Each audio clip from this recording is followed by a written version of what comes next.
नमस्कार दोस्तों, GPS biology online class में आपका स्वागत है। दोस्तों, पिछले वीडियो में हम रेशे उत्पादन पार्ट 2 का अध्ययन कर रहे थे, जिसमें हमने मूंछ का अध्ययन कर लिया है। अगला जो रेशा उत्पादक पादप है उसका वर्णन आज हम करते हैं। और अगला रेशा उत्पादक पादप कपास। कपास की हम बात करें तो कपास का वानस्पतिक नाम गोसिपियम स्पीसीज। गोसिपियम स्पीसीज यानी जातियां।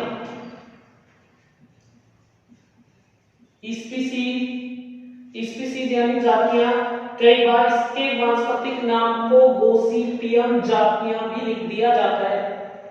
कई बार क्या किया जाता है कि जो कपास का वानस्पतिक नाम है उसे गोसिपियम जातियां लिख दिया जाता है, या इसे हम गोसिपियम स्पीसीज भी कह सकते हैं। कुल की यदि बात करें तो कपास मालवेसी कुल का पौधा है। कौन से कुल का पौधा है? मालवेसी कुल का। उपयोगी पादप भाग।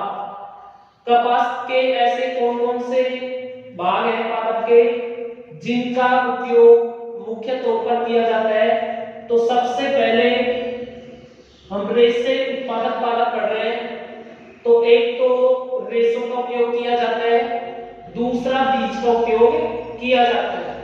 रेशे बीज के ऊपर पाए जाते हैं, बीज की फलभित्ति पर पाए जाते हैं। रेशों का उपयोग वस्त्र बनाने या अन्य कार्यों में किया जाता है, जैसे चादर बनाने, रजाई बनाने। जबकि बीज का उपयोग बिनोले के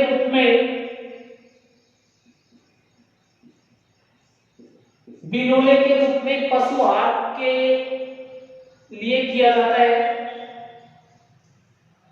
उत्पत्ति की यदि हम बात करें तो कपास की उत्पत्ति भिन्न भिन्न जातियों के आधार पर कपास की उत्पत्ति क्षेत्र भिन्न भिन्न है। हमारे यहाँ पर मुख्यतः बोई जाने वाली कुछ जातियां यहाँ पर दी गई हैं। पहली जो जाति है गोसिपियम हिरसुटम। कौन सी जाति है पहली? Gossypium hirsutum. इसका जो उत्पत्ति स्थल है अमेरिका है। गोसिपियम हिरसुटम का उत्पत्ति स्थल कौन सा है? अमेरिका। इसे उत्तरी भूमिक कपास भी कहा जाता है। कौन सा कपास कहा जाता है? उत्तरी भूमिक कपास भी कहा जाता है।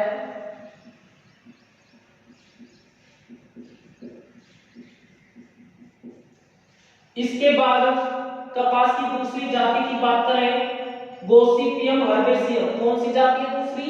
गोसिपियम हर्बेसियम। इसका जो उत्पत्ति स्थल है अफ्रीका है। कौन सा है?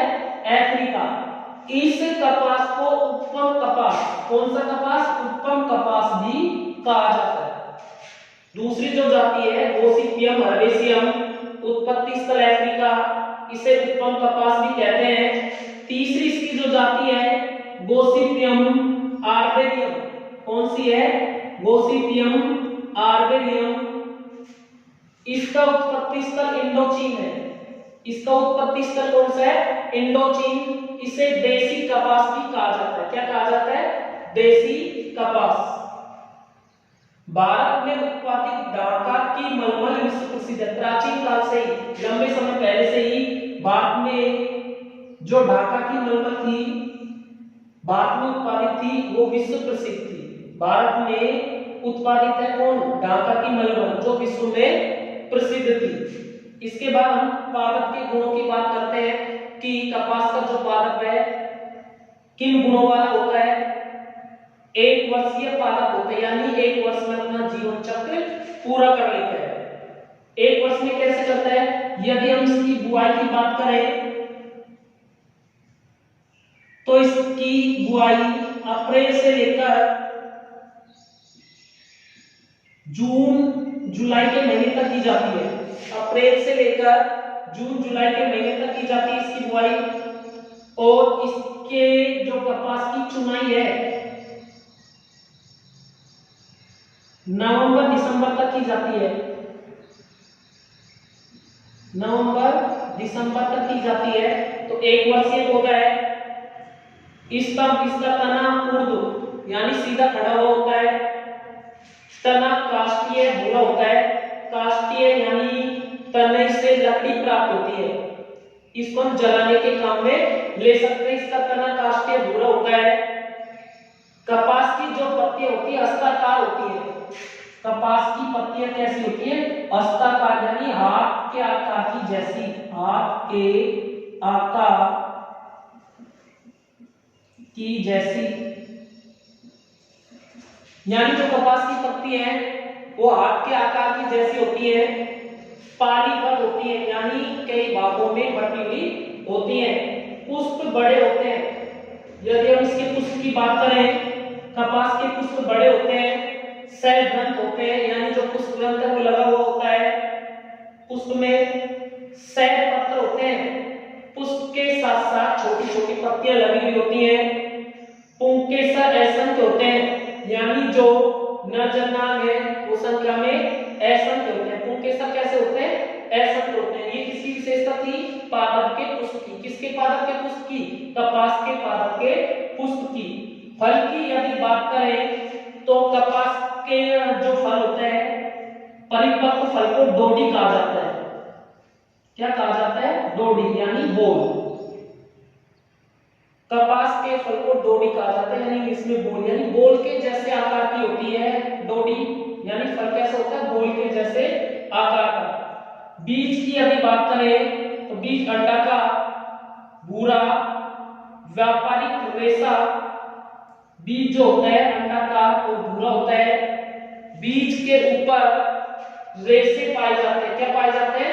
रेशे। और जो व्यापारिक रेशा होता है उस व्यापारिक रेशे को लिंट कहा जाता है। क्या कहा जाता है? लिंट। व्यापारिक रेशे को लिंट या स्टेपल कहा जाता है। लिंट में सेल्यूलोज, क्या? सेल्यूलोज 94% होती है। लिंट में जो सेल्यूलोज होती है कितनी होती है? 94%। जबकि प्रोटीन कितनी होती है? 1.3%। प्रोटीन कितनी होती है? 1.3%। व्यापारिक दृष्टि से उपयोगी रेशा लिंट या स्टेपल कहलाता है दोस्तों। क्या कहलाता है? लिंट या स्टेपल सॉरी। लिंट या स्टेपल में सेल्यूलोज की मात्रा 94% तक होती है, जबकि प्रोटीन की मात्रा 1.3% तक होती है। व्यापारिक रेशे के अलावा अन्य जो छोटे रेशे पाए जाते हैं उन्हें फज कहा जाता है। दो प्रकार के रेशे प्राप्त होते हैं जिससे एक तो रेशा जो प्राप्त होता है लिंट या स्टेपल कहलाता है, जिसमें सेल्यूलोज 94%, प्रोटीन 1.3% होती है। तथा व्यापारिक रेशे के अतिरिक्त एक छोटा रेशा और पाया जाता है जिसे फज कहा जाता है। क्या कहा जाता है? फज। उन्नतशील किस्मों की बात करें तो माटुंगा, सुजाता, महालक्ष्मी, वरालक्ष्मी आदि इसकी उन्नतशील किस्में जिनको हमारे यहाँ पर बोया जा सकता है और अधिक से अधिक मात्रा में कपास की पैदावार की जा सकती है। हमारे यहाँ पर यदि इंडिया में बात करें कि भारत में कहां बोया जाता है कपास, तो राजस्थान में, पंजाब में, एमपी में, यूपी में, गुजरात आदि क्षेत्रों में, आदि राज्यों में कपास की खेती की जाती है। उपयोग की हम बात करें कि कपास का क्या उपयोग है? रेशे व खाद्य बनाने में, यानी जो रेशा प्राप्त होता है कपास के बीज के ऊपर जो रेशे होते हैं उनका उपयोग वस्त्र बनाने में किया जाता है। जबकि बिनोले से खाद्य निकाला जाता है। बिनोले से क्या निकाला जाता है? खाद्य। ठीक है, तो रेशे में खाद्य बनाने में कपास का उपयोग किया जाता है। रेशे के उपयोग की यदि हम बात करें तो कपास के रेशे का क्या उपयोग है? सूती वस्त्र बनाने में, यानी जो सूती कपड़े हैं उनको बनाने में किसका उपयोग किया जाता है? कपास के रेशे का। और विशेषकर कौन सा रेशा काम में लिया जाता है? गोसिपियम ओर्बेलियम जाति का जो कपास होता है उसे देसी कपास कहा जाता है। कौन से कपास की जाति को? गोसिपियम ओर्बेलियम, इसको देसी कपास कहा जाता है। तो इसका उपयोग सूती वस्त्र बनाने में किया जाता है, विशेषकर रस्से बनाने में, दरी बनाने में, फर्श बनाने में, गद्दे, तकिए, रजाई आदि बनने में। जो सर्दियों में ओढ़ने पहनने के जो बिछाने के जो बिस्तर होते हैं, जैसे गद्दे, तकिए, रजाई, पहनने के जो कपड़े होते हैं जैसे कोट, स्वेटर, जर्सी आदि के निर्माण में कपास के रेशों का उपयोग किया जाता है। किसका उपयोग किया जाता है? कपास के रेशों का। ये रेशे गर्म होते हैं जिसके कारण सर्दियों से बचाव किया जा सकता है। इसके अतिरिक्त अवशोषक रुई के रूप में डॉक्टर के पास जो रुई होती है उस रुई को बनाने में भी कपास के रेशों का उपयोग किया जाता है। पट्टी बनाने में और जो ऊपर बांधने की पट्टी आती है, घाव के ऊपर बांधने के लिए जो पट्टी बनाई जाती है उसके उपयोग में भी रेशे काम में लिए जाते हैं। उसके निर्माण में भी रेशे काम में लिए जाते हैं। यदि हम बिनोला की बात करें तो बिनोले से वसीय तेल निकलता है। साथ साथ इस तेल को व इससे प्राप्त खली का उपयोग पशु आहार में किया जाता है। यानी जो तेल प्राप्त होता है उस तेल का और जो खल प्राप्त होती है उसका उपयोग पशुओं को खिलाने में किया जाता है। इसके बाद हम बात करते हैं सन। किसकी बात करते हैं? सन। सन को अन्य किस नाम से जाना जाता है? सनई। किससे जाना जाता है दोस्तों? सनई के नाम से। वानस्पतिक नाम क्या है सन का? क्रोटेलेरिया जंसिया। वानस्पतिक नाम क्या है सन का? क्रोटेलेरिया जंसिया। ठीक है। किस कुल का पौधा है जो सन है? वो लेग्यूमिनेसी कुल का पौधा है। किस कुल का पौधा है? लेग्यूमिनेसी कुल का पौधा। और हमने पीछे ही पढ़ा है लेग्यूमिनेसी कुल के पौधों की जड़ों में राइजोबियम नामक जीवाणु होता है। कौन सा होता है? राइजोबियम जीवाणु। इस राइजोबियम जीवाणु की क्या विशेषता है?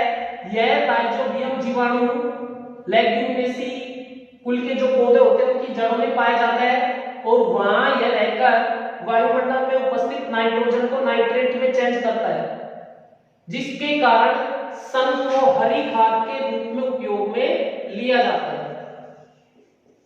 हरी खाद के उपयोग। दोस्तों हम बात करते हैं हरी खाद क्या है। कुछ पौधे ऐसे होते हैं जिन्हें उगाने के कुछ समय बाद हैरो लगाकर खेत में ही जोत दिया जाता है। यानी मिट्टी पलटने वाले हल की सहायता से उस हरी खाद की फसल को जोत दिया जाता है। जोतने के बाद क्या होता है कि उस खेत में नाइट्रोजन पदार्थों की मात्रा यानी नाइट्रोजन की मात्रा बढ़ जाती है। तो हरी खाद के रूप में इसका उपयोग किया जाता है। किसका? सन का। कैसे करते हैं कि इसकी फसल को बो लेते हैं। बोने के बाद जब उनमें पुष्पन आना शुरू होता है यानी जब उनकी ऊंचाई लगभग 1 से 1.5 मीटर के करीब होती है तब उस फसल को जोत दिया जाता है, जिससे क्या होता है कि भूमि में नाइट्रोजन की मात्रा बढ़ जाती है। तो हरी खाद के रूप में उपयोग में लेते हैं। उपयोगी पादप भाग कौन कौन से इसके कि जिससे रेशा प्राप्त किया जाता है? एक तो फ्लोएम तथा परिरंभ। फ्लोएम और परिरंभ दोनों से क्या प्राप्त किया जाता है? रेशा प्राप्त किया जाता है, जिसका उपयोग विभिन्न कार्यों में किया जाता है। यदि उत्पत्ति स्थल की बात की जाए सन की, तो सन का उत्पत्ति स्थल भारतीय उपमहाद्वीप है। क्या है? भारतीय उपमहाद्वीप। विश्व में इसे एशिया व अफ्रीका देशों में बहुतायत से उगाते हैं। यानी विश्व में कहां का इसको उगाया जाता है? एक तो एशिया में और दूसरा अफ्रीका में। कहां का उगाया जाता है? एशिया व अफ्रीका जो महाद्वीप है उनके जो देश है उन देशों में सन को अधिक मात्रा में उगाया जाता है। भारत में तमिलनाडु व मध्य प्रदेश में सबसे अधिक मात्रा में उगाया जाता है। इंडिया में कहां उगाया जाता है? तमिलनाडु व एमपी में। पादप के गुणों की बात करें कि सन का पादप कैसा होता है, तो इसका पादप 1 वर्षीय होता है। कैसा होता है? 1 वर्ष, यानी 1 वर्ष के अंदर ही अपने जीवन काल को पूरा कर लेता है। पौधे की लंबाई लगभग 1 से 1.5 मीटर होती है। कितनी होती है लंबाई? 1 से 1.5 मीटर। पौधा शाकीय छूप होता है। शाकीय छूप। शाकीय छूप का मतलब है कि छोटे आकार के पौधे जो मुलायम तने वाले होते हैं, हरे रंग के होते हैं, संपूर्ण पादप भाग हरे रंग का होता है, उन पादपों को साग कहा जाता है। और साग और झाड़ी के मध्य के जो पौधे हैं उन्हें छूक कहा जाता है। तो कैसा पौधा होता है? छूक पौधा, यानी तना थोड़ा कठोर होता है और हरे रंग का होता है, पत्तियां हरे रंग की होती हैं, अधिक लंबाई नहीं होती, इस कारण इसको साग या छूक कहा गया है। सन का रेशा स्तंभ से बास्ट रेशों के रूप में प्राप्त किया जाता है। सन का जो रेशा होता है उसे स्तंभ यानी तने से किसके रूप में प्राप्त किया जाता है? बास्ट रेशों के रूप में। किसके रूप में? बास्ट रेशों के रूप में। ठीक है, कैसे प्राप्त करते हैं? जब पौधा पूर्ण रूप से परिपक्व हो जाता है उस परिस्थिति में पौधे को 5 से 7 दिन जल में डुबोकर रखा जाता है। पौधे को सुखाते हैं, पहले तो काटते हैं, पौधे को काटने के बाद कुछ समय के लिए सुखाते हैं, सुखाने के बाद 5 से 7 दिन तक उसको जल में डुबोकर रखा जाता है। और जल में जब डुबोकर रखा जाता है तने को, उस परिस्थिति में क्या होता है कि तना जल में डूबा हुआ सड़ना शुरू कर देता है। और जो सड़ाने की कार्य है, सड़ाने का जो कार्य है वो किसके द्वारा किया जाता है?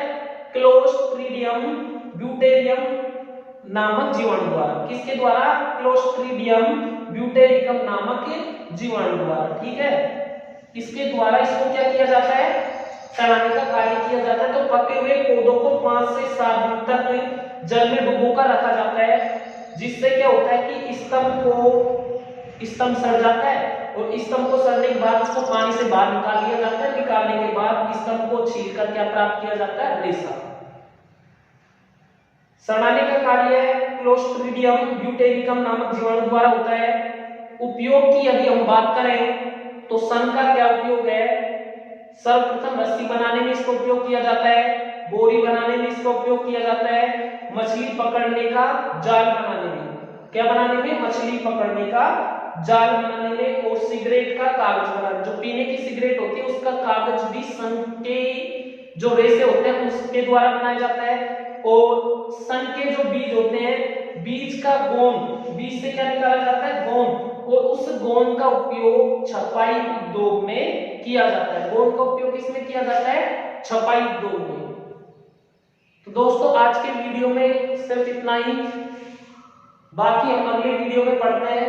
यदि दोस्तों आपको हमारा यह वीडियो पसंद आया तो हमारे YouTube चैनल को सब्सक्राइब करना न भूलें। धन्यवाद।